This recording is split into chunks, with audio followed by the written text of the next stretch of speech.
মুখ্যমন্ত্রীকে জেহাদিদের সঙ্গে তুলনা করায় অর্জুন সিংকে নোটিশ। বড় চাপে বিজেপি নেতা অর্জুন সিং।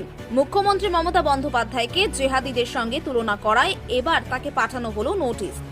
এখানেই শেষ নয়, ভাটপাড়া পুরসভা তৃণমূল কাউন্সিলর অভিমন্যু তিওয়ারি তার বিরুদ্ধে জগদ্দল থানায় অভিযোগ পর্যন্ত দায়ের করেছেন। আগামীকালই তাকে তলব করা হয়েছে থানায়। তবে যেহেতু তিনি এই মুহূর্তে রাজ্যের বাইরে, তাই এই প্রসঙ্গে প্রাক্তন বিজেপি সাংসদের অবস্থান জানা যায়নি। পুলিশ সূত্র মারফত জানা গিয়েছে যে প্রাক্তন বিজেপি সাংসদকে নোটিশ পাঠানো হয় ইমেইলের মাধ্যমে।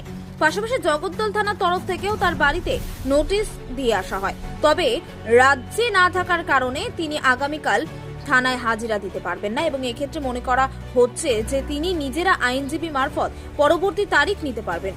এই ঘটনা প্রসঙ্গে ঘাসফুল শিবিরের কাউন্সিলর অভিমন্যু তিওয়ারি বলেন, আমাদের নেত্রী মমতা বন্দ্যোপাধ্যায়ের একটা সম্মান রয়েছে, তাই ওনার নামে বাজে কথা বলায় আমার খারাপ লেগেছে। এছাড়া অর্জুন সিং এর কাছে কোনো প্রমাণ নেই, কিন্তু তা সত্ত্বেও উনি যা খুশি বলে বেড়াচ্ছেন, এটা ঠিক নয় একেবারে। জগদ্দল ভাটপাড়ায় 2019 সালের পর অজস্র গন্ডগোল হয়েছিল। তিনি আবারও অশান্তি সৃষ্টি করতে চাইছেন এরকম মন্তব্য করে এবং সেই কারণেই পুলিশের কাছে অভিযোগ জানালো।